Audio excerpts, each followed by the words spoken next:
Olá, graça, paz e alegria. A porção de hoje, recomendada para a leitura da Bíblia em um ano no plano sequencial, é 1 Coríntios, do capítulo 4 ao capítulo 6. A autenticidade da carta de Paulo, essa primeira carta de Paulo aos Coríntios, ela nunca foi seriamente desafiada entre os estudiosos. Havia muitos textos neste tempo do Novo Testamento, em que estava começando a escrever tantas coisas que vieram fazer parte dos textos do Novo Testamento. Havia muitas cartas que circulavam assinadas por pessoas mais conhecidas, e que essas pessoas mais conhecidas e reconhecidas não admitiam a autoria daqueles textos. Havia muitas cartas, então, que circulavam como se Paulo tivesse escrito. Algumas apenas para surfar na onda da popularidade, do fato dele já ser mais reconhecido. Até diziam coisas certas, mas erravam nesse ponto final de tentar ter mais notoriedade por uma assinatura que não era verdadeira. E havia outras tantas que eram igualmente atribuídas a Paulo e que não eram dele, ele não reconhecia, que eram textos totalmente heréticos, algumas coisas certas, mas muitas coisas erradas e totalmente heréticos. Então havia muito disso. Entendo até mesmo que aqueles que escreviam a coisa certa e assinavam com o nome de Paulo apenas para tentar ter mais notoriedade, também erravam. Seria o mesmo que eu escrever para o Compartilhando na Web um texto sério, de acordo com o que a Bíblia realmente diz, e tentasse ter mais reconhecimento, assinando como se fosse um texto de Billy Graham, um texto de C.S. Lewis, texto de tantos nomes que alguns gostam muito, outros acham muito estranho, mas pelo menos tem um grupo que gosta, e aí chamaria mais atenção aquele texto. Ainda que eu escreva coisas certas, se eu usar uma assinatura errada, eu estou chamando atenção para a assinatura, eu estou usando desse artifício para tentar chamar a atenção, e aí não é legal. Muitas pessoas fazem isso porque se personaliza, aquilo que nós falamos na mensagem anterior, que é errado se personalizar, escolher uma pessoa ou outra, e um é tudo certo, o outro é tudo errado, e não se avalia com justiça o conteúdo. Os seres humanos são coerentes e incoerentes, eles podem acertar e errar. Nós temos que ser justos e ver de fato o que é certo e o que é errado, e não botar um rótulo e dizer: esse fala tudo certo, esse fala tudo errado, gosto de tudo desse, não gosto de nada daquele. Isso seria preconceito, e a Bíblia diz que não é para ir por esse caminho, não é para rotular, não é para ir por esse caminho de tá tudo certo num ou tudo errado no outro. Às vezes as pessoas usam o nome de alguém famoso num texto, que pode até ser bom, para tentar atingir a essas pessoas que agem dessa forma. Isso precisa ser mudado. As pessoas não podem ser assim, não podem rotular e já definir. Isso seria preconceito. O ser humano tem coisas certas e tem coisas erradas. Nós temos que ter justiça nessa avaliação. A Bíblia, Provérbios não nos diz que o Senhor abomina tanto aquele que julga inocente o culpado, como aquele que condena o inocente. Ele tem como inocente aquele que errou, ou aquele que errou é tido por inocente. As duas coisas são erradas diante do Senhor, os dois julgamentos estão errados. Tem que ser o que é certo está certo, e o que está errado está errado. Essa é a forma correta. Isso o Senhor nos chama a fazer. Nós não podemos usar desse artifício. Ele é completamente errado, mesmo que seja um texto completamente sério. No caso desse contexto da carta de Paulo aos Coríntios, ela é reconhecida assim como sendo de Paulo, mesmo nos meios dos estudiosos, que não desafiam essa autoridade da autoria de Paulo nessa carta. E essa carta, entre outras coisas, como aqueles 10 pontos que nós falamos na mensagem anterior, Paulo trabalha a questão da responsabilidade diante da pregação. Entre aqueles 10 temas, outras coisas que ele trabalha mais também na carta, ele fica preocupado tanto com a pregação a partir do testemunho, do viver a mensagem, e aí então pregar testemunhando, ou fazer o anúncio correto, a explicação correta na questão de dons espirituais, na questão da ceia do Senhor, da ressurreição, da sexualidade e tantas outras coisas. Paulo chama tanto a pregar com o testemunho, como pregar anunciando o que realmente está certo. Então há uma responsabilidade muito grande na pregação anunciada a partir desta carta de Paulo aos Coríntios, dessa primeira carta de Paulo aos Coríntios. Muitas pessoas até acreditam que quem tem mais destaque está numa posição melhor, por assim dizer. Mas Paulo trabalha essa questão de uma forma um pouco diferente. Aqueles que possuem destaque, igualmente possuem mais responsabilidades, são mais cobrados, têm mais notoriedade e podem, inclusive, ter uma difamação maior. É mais fácil difamar aquele que tem mais notoriedade do que aquele que simplesmente está sentado no banco, porque se tenta difamar o todo e não apenas a pessoa. Então, se você difama alguém que tem mais notoriedade, você consegue enganar as pessoas, porque se for difamação é um engano, você consegue enganar as pessoas para tentar difamar o evangelho como um todo. Triste é quando o que as pessoas falam, na verdade, não é mera difamação, é realmente um testemunho errado mesmo e que precisaria ser corrigido, mas religiosos muitas vezes, como nos dias de Jesus, estão mais próximos de não entenderem e aceitarem seus erros. Eles acham que já colocaram tudo em ordem, que já estão no caminho certo e estão mais próximos do arrependimento aqueles que ainda estão caminhando pelo caminho do pecado, como as prostitutas, os coletores de impostos e tantos outros que Jesus mesmo cita.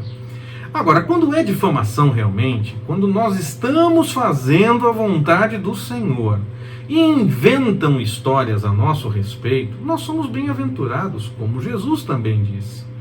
Agora, Paulo começa a mostrar que viver o cristianismo, que é uma realidade para todos, quer aquele que tem mais notoriedade, quer aquele que apenas fica sentado no banco, qualquer pessoa que aceita a mensagem tem essa realidade de viver o cristianismo. Isso é agradável, qualquer que seja a posição, quer tenha mais notoriedade, quer não tenha notoriedade. Viver o cristianismo é agradável em si. Aquele que tem notoriedade acaba sendo mais cobrado, pode ter mais algumas tristezas, algumas inquietações, mas aí então ele se reveste do próprio Senhor. Paulo mesmo trabalha na carta aos Efésios, que nós vamos ler ainda, permitindo o Senhor trabalha para que essas pessoas se fortaleçam, estejam firmes para resistir, não só as que estão em liderança, mas todas as pessoas, mas em especial essas que estão na liderança, precisam ter mais atenção também a respeito dessas coisas, e se revestir com a armadura de Deus e tudo mais, para que possam então enfrentar essa dificuldade. Mas Paulo diz que tanto faz ter notoriedade ou estar apenas sentado no banco, se a pessoa estiver realmente buscando a vontade do Senhor. Isso é o melhor, isso é o melhor caminho. E errado está, tanto tendo notoriedade como simplesmente sentado no banco, aquele que está longe do caminho do Senhor. Então o importante é estar no caminho do Senhor. Se Ele te chamou para ter mais destaque e notoriedade, viva de acordo com essa responsabilidade e faça as coisas de acordo com a vontade do Senhor. E esteja pronto, caso haja difamação, esteja pronto para seguir, se sentindo bem-aventurado na presença do Senhor. Se for para você continuar sentado no banco, faça isso também, porque o teu testemunho vai impactar outras pessoas, pode ter certeza disso, porque você estará no centro da vontade do Senhor para a sua vida naquele momento. Na orientação contra a busca errada do prazer no corpo, não vou ficar falando muito a respeito do que Paulo falou que é certo ou errado nessa questão da sexualidade nessa carta.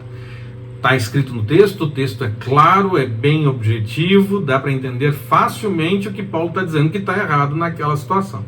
Então eu não vou falar disso. Mas nesse contexto em que Paulo está falando dessas coisas, que estão vivendo a sexualidade de forma a contrariar a palavra do Senhor, a orientação que o Senhor passa, Paulo fala algo no meio desse contexto que muitas vezes é citado como se ele tivesse dito uma outra coisa. Ele não disse o que as pessoas normalmente dizem, mas as pessoas têm como se fosse verdade.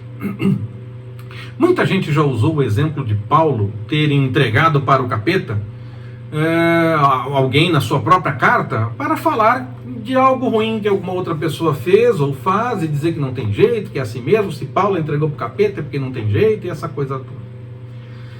Acontece que Paulo não entregou para o capeta a pessoa que fez a coisa errada.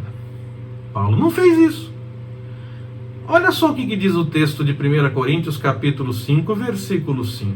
Vou ler aqui. Seja entregue a Satanás para a destruição da carne, para que o espírito seja salvo no dia do Senhor Jesus. Paulo entregou essa pessoa para o capeta? Porque não tinha jeito? Não, né? Muita gente fala que ele disse isso e até legitima dizendo, até Paulo entregou para o capeta, então tem gente que não tem jeito mesmo. Paulo está entregando o erro para o capeta e ainda espera assim pela mudança da pessoa e a sua salvação, para que haja possibilidade de salvação ainda. Cuidado com essas interpretações que são assumidas como certas e repetidas e que as pessoas acham que já está tudo em ordem com o que se repete, porque se estão repetindo é porque está certo. Mas essas interpretações que não encontram eco no que realmente o texto diz, nós temos que tomar cuidado com elas. Por isso o desafio de leitura da Bíblia, para ver o que realmente a Bíblia diz. Para ler no texto o que o texto está dizendo. Paulo não entrega aquela pessoa para o capeta porque ela não tem jeito. Paulo entrega aquele erro, a carne, o que estava na carne, o erro dessa pessoa, para que pudesse ainda haver a chance de uma possibilidade de salvação. Não tem nada a ver de que ele entregou para o capeta porque não tinha jeito. Nada a ver. Já vi pastores falando isso. Já vi muita gente afirmando isso. Antes de eu ler o texto com muito cuidado, eu ficava preocupado com essa realidade. Tinha a impressão de que até a interpretação estava correta. Até que eu parei para olhar esse texto e falei, tem alguma coisa que está fugindo da interpretação. Paulo entregou o erro para o capeta, não a pessoa, porque não tinha jeito. A Bíblia a Bíblia não nos manda deixar de ter contato com as pessoas que ainda vivem cometendo pecado. Mas as más companhias podem corromper, não é verdade? A Bíblia diz que as más companhias podem corromper. Então nós temos que tomar cuidado para que não sigamos pelo caminho das más companhias. Mas nós não podemos deixar de ter contato com essas pessoas. Antes, a Bíblia diz que nós devemos anunciar e testemunhar exatamente para essas pessoas. Nós é que temos que tomar cuidado para não sermos corrompidos por essas más companhias que fazem coisas erradas. Nós temos que estar firmes na palavra do Senhor, buscando a vontade do Senhor e anunciando para essas pessoas que elas estão vivendo a coisa errada de acordo com a vontade do Senhor. Jesus esteve com essas pessoas. E ele diz que quem precisa de médico é aquele que está doente. O que ele quis dizer com isso? Que quem precisa de salvação é quem ainda anda no caminho errado. Sim, a Bíblia manda tomar cuidado para não se corromper com esses erros. Isso é responsabilidade, então, nossa. Nós é que devemos tomar cuidado para não nos corrompermos com esses erros. E não, se eu posso me corromper, então não vou me misturar, né? Aí você deixa de pregar o evangelho para essas pessoas? Como é que pode um negócio desse? Tome cuidado. Tome cuidado para viver de acordo com a palavra do Senhor e testemunhar o que o Senhor realmente declara na sua palavra. Mas anuncie para esses que ainda estão no caminho errado. A Bíblia principalmente nos recomenda que nós não tenhamos comunhão com os que dizem seguir a mensagem do Evangelho. Ai, pastor, estreitou. Estreitou. A Bíblia recomenda que nós tomemos cuidado com essa questão de comunhão com as pessoas que dizem seguir a mensagem do Evangelho, mas fazem as coisas de forma errada. Normalmente, as pessoas querem mostrar, como os fariseus nos dias de Jesus, que não estão no meio de pecadores. Que são pecadores, eu não estou no meio dessas pessoas. Mas na hora que é confrontado com uma pregação errada, um testemunho ruim de um pregador, essas pessoas normalmente dizem, não, nós não queremos julgar. Não queremos julgar quem... Não podemos julgar. Não é possível julgar quem não está vivendo de forma correta. Só o Senhor sabe. A Bíblia nos recomenda agir de forma diferente. Nós pregamos e anunciamos a quem ainda não se converteu e ainda está no pecado, para que essas pessoas tenham a chance de se decidir e mudar de vida. Tomamos cuidado para não seguir pelo caminho do erro que elas praticam, enquanto estamos convivendo e anunciando para elas. Nós testemunhamos a verdade do Senhor, a mudança que o Senhor nos permitiu e está chamando essas pessoas também a viverem. Mas quem de seguir a mensagem e não segue de verdade, esse não pode fazer parte do que nós temos comunhão, porque isso gera um testemunho errado, como se fosse possível dizer que busca a vontade do Senhor e ainda assim seguir no erro. Nesse caso, a questão não é julgar, para com isso. Não é fantasiar erros ou inocências daqueles que são errados também, porque normalmente se pensa em julgar apenas em condenar aqueles que são inocentes. Inocentar aquele que é errado também é abominação diante do Senhor, nos disse Provérbios. Não é também questão simplesmente de difamar ou qualquer coisa assim. A questão aqui é observar os frutos, como Jesus mandou. Observar o testemunho realmente, o que vive diante do que fala, do que prega, se prega de acordo com o que a palavra realmente diz, e o que pratica em relação ao que a palavra realmente diz. Isso não é julgamento, isso é você observar os frutos. Nós temos que tomar cuidado sim com quem diz seguir o caminho do Senhor, mas não segue. Não tem essa de, pelo menos fala de Deus, não é verdade? Essa é porta larga do mesmo jeito. É a porta larga do mesmo jeitinho. A porta estreita é diferente. Não é pelo menos isso, não tem nada a ver, nenhuma ligação com o que a Bíblia nos revela. Essas pessoas que estão caminhando pelo erro, algumas até nem admitem, acham que já estão em ordem com Deus e essa coisa toda, essas precisam de mudança igualmente, da mesma forma que aquele que ainda não aceitou a mensagem. Mas por dizerem que já aceitaram, eles acabam dando um testemunho errado quando vivem as coisas que estão fora da palavra do Senhor. É como Jesus disse. É mais fácil aqueles que estão caminhando pelo pecado, como prostitutas, coletores de impostos e tantos pecadores que Jesus citou e mais outros tantos que poderiam ser citados. É mais fácil esses se aproximarem do reino do que aqueles que já estão acreditando que vivem de acordo com a vontade do Senhor, porque eles se afastam e ainda acham que estão fazendo certo, como os religiosos nos dias de Jesus. Nós temos que realmente tomar cuidado com isso. Nós temos que olhar o testemunho, não podemos ficar julgando, não podemos rotular. Porque o pastor tal apoia tal pessoa, então ele está sempre errado. Não!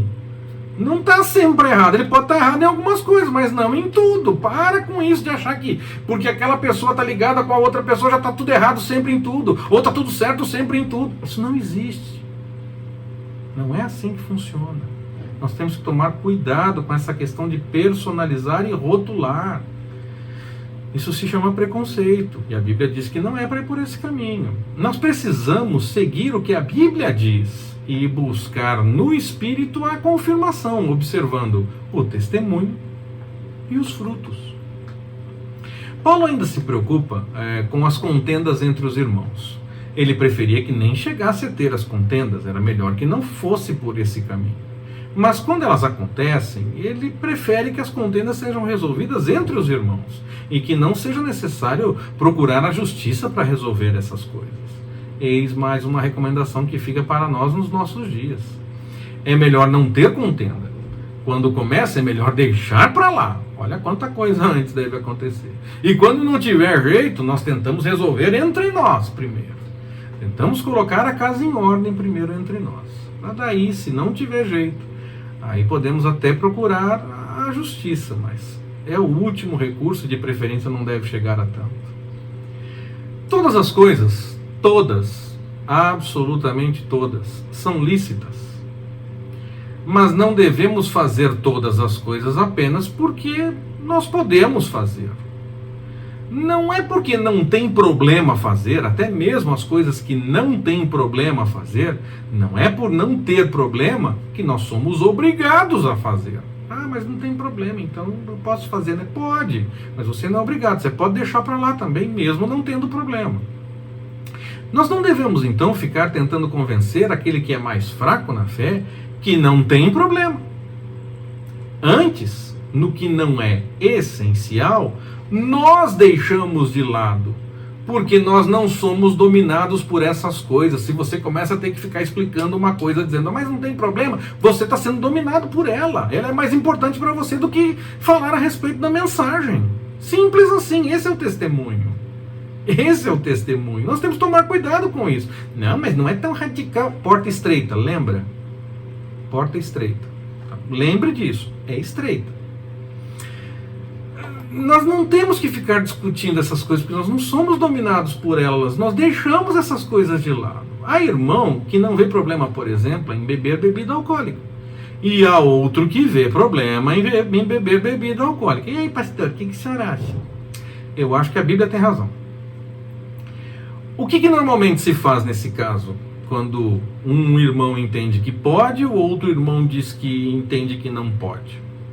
O que não vê problema, aquele que entende que pode, tenta convencer aquele que vê problema, aquele que diz que não pode, que não tem nenhum problema com relação a isso. Eu lamento.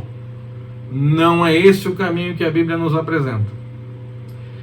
Insistimos naquilo que é essencial para a fé, mas beber ou não beber não é essencial. É lícito, mas se há alguma contenda é melhor deixar para lá porque eu não sou dominado por isso, isso não é importante, isso não é ponto essencial para a salvação. Quem não vê problema, então, respeita quem vê problema, porque esse não é um ponto essencial. Eis um desafio complicado, mas é o que nós aprendemos com Paulo nos textos da Bíblia. E não apenas com relação ao que se bebe, mas com relação a qualquer assunto. Pare para pensar a respeito. É um assunto essencial realmente para a salvação? Isso deve ser conversado e acertado de acordo com a palavra. Agora, aquilo que não é essencial para a salvação, tanto faz fazer como não fazer. Mesmo que eu entenda que não tem problema, nós deixamos de lado. Porque não precisamos fazer só porque não tem problema. Antes nós respeitamos o irmão que vê alguma dificuldade. Porque esse não é ponto essencial. E nós nos dedicamos aos pontos essenciais para a salvação. Esse sim nós discutimos. Que o Senhor nos abençoe. Forte abraço, até mais, permitindo o Senhor.